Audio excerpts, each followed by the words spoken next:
خلیفه صاحب محترم د 004 امری په اساس باندې منځته راغلو چې وزیر صاحب محترم امر کړی و چې د وزارت داخله د جزتمونو او د وسایطو ټول رنګونه تاسو تغییر کړئ.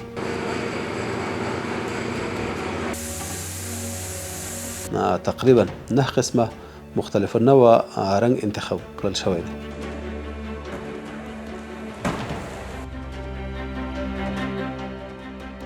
دغه د وسایطو د رنګ بدلون یا تغییر هم په همدې اساس باندې منځته راغلو ترڅو د پولیسو خپل مسلکیتوب او وړتیا ثابت شي، ترڅو دوی جامعې ته ښه خدمات په ښه شان سره وړاندې کړي.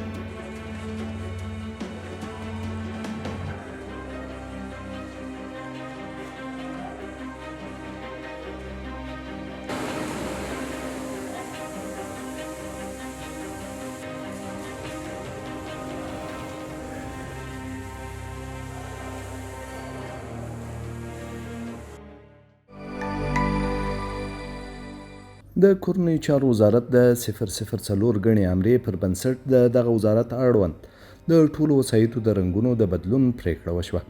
دا پریکړه د وزارت د ټولو جزو تامین لپاره لازمي ده او موخه د نظم، هویت او د خدمات د وړاندې کولو په برخه کې لا زیات شفافیت رامنځته کول دي. د دې پریکړې له مخې د کورنیو چارو وزارت ټول جزو تامین مکلف دي چې د وزارت له لوري ټاکل شوي رنګونه خپل موټرو ته ورکړي او په دې توګه د هیواد په خدمت کې خپل رول ولوبوي.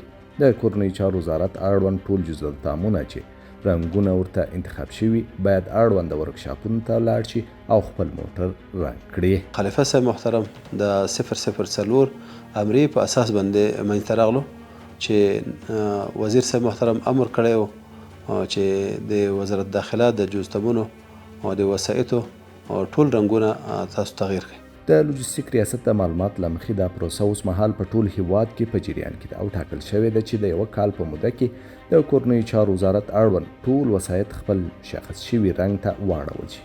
په دې برخه کې به هیڅ ډول استثنا شتون ونه لري. د وزیر صاحب د امرې موافقه همدغه پروسه روانه ده چې په دغه جریان کې بعض جزتمون ته د بعض جزتمونو موټر رنګ شوي دي او انشاءالله د مو کوشش به همدغه وي چې دغه کال تر پایه پورې د کورنیو چارو وزارت اړوند جزتمونو ټول موټر په مشخص رنګو باندې رنګ کړو. د کورنیو چارو د قدرمن وزیر د امرې په اساس د وزارت ټولو جزتامونو ته 9 ډوله بیلابیل رنګونه انتخاب شوي دي.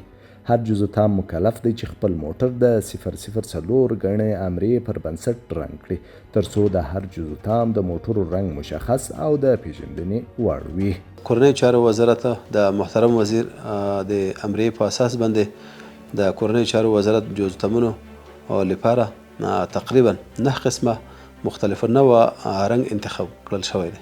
له دې سره مهال د کورنیو چارو وزارت د لوجستیک ریاست مسؤلین د اړوند رنګونو د تغییر د ګټو په تړاو داسې وایي. لکه څرنګه ته چې د کورنیو چارو وزارت په هیواد کې یو مهم وزارت ګڼل کیږي او همداسې د هر څه باید ځانګړي وي. بناء دغه د وسایطو د رنګ بدلون یا تغییر هم په همدې اساس باندې منځته راغلو ترڅو د پولیسو خپل مسلکیتوب او وړتیا ثابت شي، ترڅو دوی جامعې ته ښه خدمات په ښه شان سره وړاندې کړي.